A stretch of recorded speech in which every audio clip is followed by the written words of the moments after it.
All right, I need everybody in the studio to make some noise right now. Let's go. Let's go. There we go. All right. We're working on getting more people in the studio, but get live right now because I'm here with Michael Venom Page, fresh off of his UFC 299 win in his debut versus Kevin Holland. What's going on, my man? I gotta get one of these. Strap jackets, these suits, very crispy. One of one. My name on the back as well, you know. What's up, man? How you feeling? Welcome to New York, man. Tell us about some cool things you've gotten into since you've been here in New York. So to be fair, I've only been here one night. Second I landed, we went straight down to Roadhouse and for the actual premiere with Conor McGregor. It's been amazing. How was that? Yeah, it was good. It's a good film. Conor, for me, he just played the role that is just perfect for him. Like, it's great. So is he going to get an Oscar for it? Like, how would you rate Conor McGregor's acting skills, 1 to 10, 10 being the best? It's difficult because he's not playing. He's not playing a different character. Okay. He's playing. He's pretty much playing himself. So you know, but he did it very well. Like, can you see yourself maybe crossing over into the entertainment world one day? Definitely. That's always been a path that I said that I'm gonna veer into. So once I finish kicking ass over here, then we go that way. Man, don't take my job. I got a 10-month-old I got to feed. Come on now. But you know what? Like you said, one day when it's over, you're going to go into this field. But you made your UFC debut and you came out with a W in your first fight inside the octagon. Like I told you before this interview, this ain't no preppy interview. How did that feel, man, from one professional athlete to the next to get a dub in your debut? Yeah, you know, it's weird because I feel like these things, for me anyway, it means so much to everybody else. Yep. But I've already seen it. Okay. You know what I mean? I've already been there.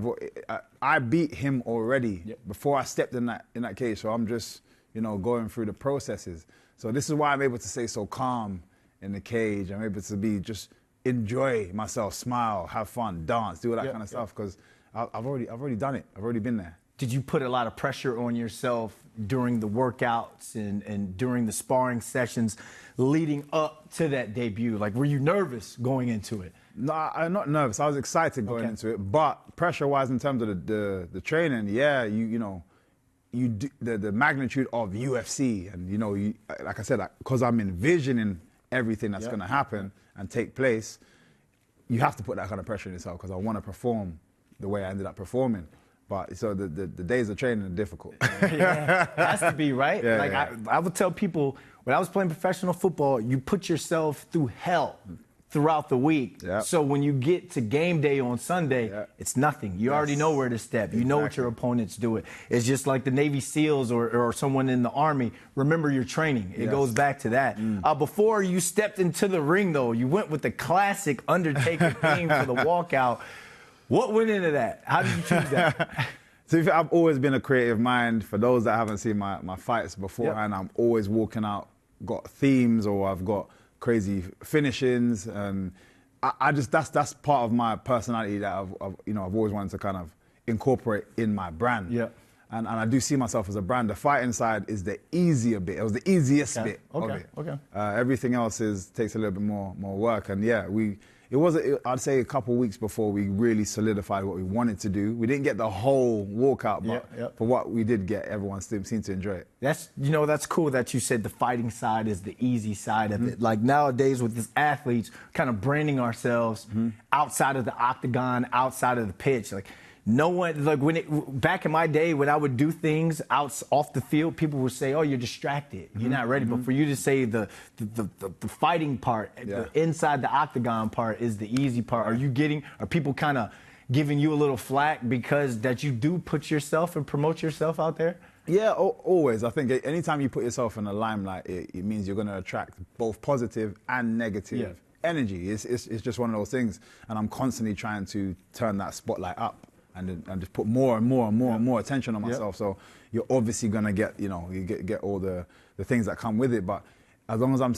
true to myself, I'm true to what I believe in, and I just, I execute in the way I want to. And the people that are around me, surround me, that know me and know my heart, they support me, which they do. I'm good. I'm happy. And at the end of the day, that's what it's all about, the in-house support. Exactly. The noise is just the noise. Exactly. The noise sells tickets. The in-house support is what gets us ready. To go back to the theme song, are there any songs that didn't make the cut? No, because it wasn't even, because once I had the idea, I didn't even go with the track, you know, I was trying to get inspiration. I even put it out to the masses, like, yo, what would you like to see me walk out to?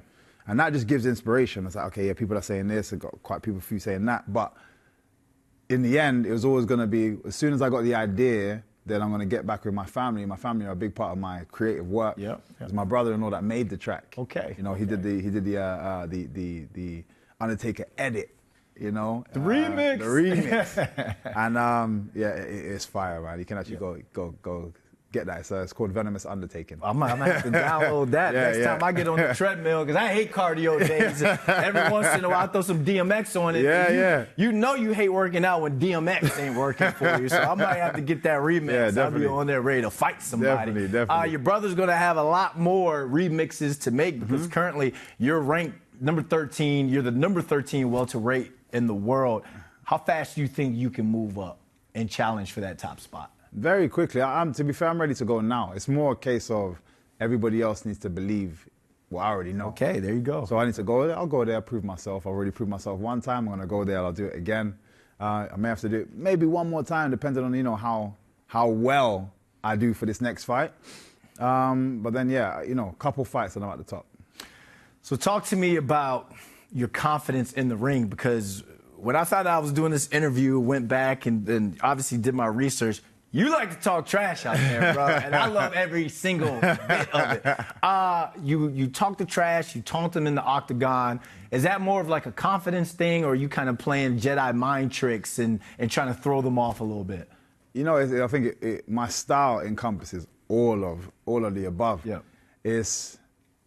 It helps me. So if I'm feeling any kind of stress during the fight, when I start dancing and smiling, it helps keeping me relaxed. It's like a reminder, just be chill, be calm, you know, you'll find those moments. But at the same time, on the flip side, they're looking at it like, well, what is he doing? How is he? Because they obviously, everyone considers themselves, we're an ego-driven sport. Consider yourself dead, I'm the best, I'm the baddest, but then there's a guy in front of you, while you're trying to put hands on them, is dancing and smiling, and you're not taking me seriously. So either one, you start believing in my confidence and you back off and it makes you retreat, or your ego blows up, you're like, no, I'm not letting this happen, and you overexert yourself, and then you end up walking into something dangerous. So the style just works for me. There's a power when, I guess, to kind of relate it to your sport, when you can get beat up, or for me, I can get knocked out across the middle and then get up, give a shimmy, first down, and be like, what? I'm coming back. There's a power within that. It's like, whatever you throw at me, it doesn't affect me. It's me versus me. Has it ever backfired, though? Have you been caught trying to shimmy and was like, oh, snap, he caught me? Yeah, no, I'd say it more happens in the gym. It happens more so in the gym than it happens anywhere else. Okay. But that's the whole purpose of the gym. It's to allow me to express myself. Let me see how much I can push this boundary. Where's the line? I'm gonna keep pushing the line over here. Oh nope, got caught there. Let's bring it back. Keep pushing in that direction. Got caught there. Bring it back. So that's what the training's for. Yes, it can happen in there, but I'm always gonna be myself, regardless of whatever happens. If you know I've lost a fight and I've come back, I didn't change how I fought. I just had to adjust a couple of things for that opponent. But, you know, I'm still going to be MVP. So who gets MVP next? Who's going to get that work? Who do you want to fight and win? You're fresh off a W in your debut. How quick do you get back into the octagon? Well, there's talks of a fight show in July, I believe, in Manchester, England, obviously, because I'm from England. People are going to want me to fight there. I'm definitely happy to go. In terms of who it is, it's whoever wants to get that smoke now, because people, you know, they're going to see that. Some people are going to be like, yeah, I don't want that. Some people are going to be like, no, I believe I can do better. But because Kevin Holland is rated so highly, and the way I treated him in there, it's going to turn a lot of people away from wanting to kind of be the next person to want to jump in. But whoever's next, I'm ready for. The thrill of playing or fighting in Manchester when you were a kid, was there a place where you're like, I've always wanted to either fight in this city or this arena? So there's a couple places I need to tick off. New York being one of them. Okay, all right. Yeah. All right. Yeah, we're gonna do something here. As long as I get ringside tickets, absolutely got to do something here. And then we've got Vegas as well. So Vegas is another one I want to tick off. I wanted to tick off Japan, which I did, Ireland, which I did, obviously in the UK, which I did. So there's only a few more places. What about the Sphere out in Vegas? So that is now a new one, obviously. Okay. Now they mentioned that for September, I believe, and that is definitely one I was like, yo, pick me. I want to go next. Man, I was out in Vegas a couple weeks ago, and then like looking outside my hotel window, there was like Angry Birds on this screen. I was like, this is wild. So to be able to fight in that and to be the main attraction for that, and man, good luck to you. And my creative side is also thinking about what I could do as a walkout. You know what I mean? Right, how crazy would that be? My brain's already got in overdrive thinking about what I can do. And me being part of Entourage, you know, I'm like, what am I gonna do when you walk out? I'm gonna be in the back. I'll hold the belt, whatever. I just want to be a part of it. You know? I'll pay for my flight. You know, just give me a credential. I'll be in there. All right, let's do some quick hitters. I know you're a Manchester City fan, Man United. Oh, City's the other guys. It ain't Chelsea, so who cares? Favorite Man U player of all time? It has to go to Cristiano Ronaldo. It has to go to him. Even though he kind of left on a bad note. Yeah, you know, regardless, you know, I think the note that he left on, all the stuff that he brought up has now come to light. Okay. So I kind of get. Okay. And I'd be disappointed going back to somewhere that I'm passionate about and they haven't progressed. So I kind of get it. I understand wherever you agree with how he kind of handled it, it's different. But I agree what he's saying. I always side with the players, so yeah, absolutely. Where does the nickname Venom come from? This guy's like my older brother, a guy called Marvin Francis, and literally I was 9, around that kind of age, and I was just a skinny little kid, you know, bouncing around trying to do stuff. I landed a punch like on people my age because I was so used to training with people bigger than me at the time.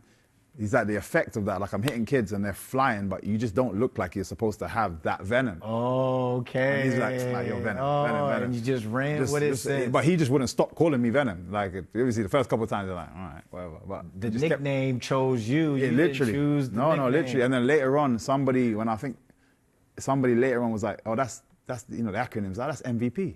And I was like, oh, perfect. Damn. Run with that. So yeah, again, I'd even go with that. So it was already written. It was written. Man. Mine was B London, and that's nothing creative like that. It's just Brandon London short. Lazy. Like you could have got. It was either that or light skin. Like come on, bro. Like come on. I thought we were teammates here. Yeah, man. Definitely B London would have been. All right, man. Your dream fight. Dream fight of all time. Yeah. Only because I've been compared to this man. Since the beginning of my career, it would have been an honor to just share the cage with him, Anderson Silva. Oh, okay. All right. Well, respectfully, it'd just be an amazing. But like J. Cole says, long live your idols, hope they never become your rivals. If you go in the ring with them, all that respect, you shake hands, and then it's like, time to do that dance, man. Like, you did it to yourself. You're my inspiration. You did it to yourself. Best thing about the U.S.? You know what? There's so much diversity. I get why a lot of people over here don't need to even leave the country because you go from state to state and it always feels like you're going to a completely new country. Yep. And I've been to so many different states and it's just that I love that. I did a Amtrak train.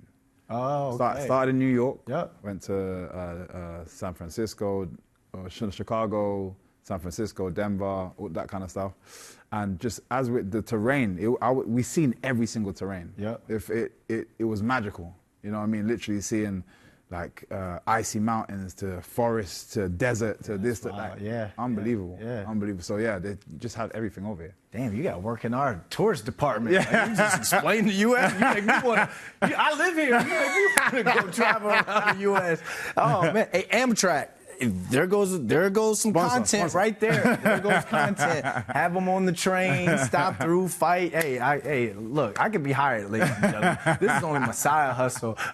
Worst thing about the U.S.? Worst thing about the U.S., I would say the fact that you guys can just take out guns everywhere. It's just a very different place for me. Yeah. For that side of things, I feel like I understand everyone's big into the Constitution and so on and so forth and whatnot, but I'm like, bro, we cannot be trusted with that kind of power. the gun situation. Yeah, even for me, even if there was a bit more like stopping points in order to get one, maybe, then I'd feel a bit safer by the fact that I know even for myself, I can go and buy one now if I wanted to. So, and I'm not even from here. So that's probably the worst part about it. Well, dang, this took a turn. I mean, let's end on some sort of positive. How much do you weigh when you step in the octagon to fight? Put some smiles on your face. We bounce around, obviously. I do things in kgs. I know you guys do things in pounds, but I'm usually 8. I probably sit around 90 kgs. I'm not sure exactly what that is in pounds. 90 Kevin Garnett's. All right. Before cutting, then I get to 77 when I'm on the scales. Okay. But by the time I'm in the fight, I'm probably around 84, 85 to fight. That's round, carry the 2, round the 1. You're fit. 185, 180. Yeah, okay, 185. Yeah, right. There's a lot of people in America that would love to be 185. Yeah. All right, lastly, while I got you up here, man, it's been a great interview. I can't let you leave without you teaching me some sort of MVP special move. Give me something, and I'm light skinned, I bruise easily. Not too much. I'm gonna give you something even easier. All right. I like to be unique, so. Okay. This is something that I do before every fight, and it's something that it's like, I just show you that I'm bigger than you. I show you that I almost get into people's minds before anything's even happened. Okay.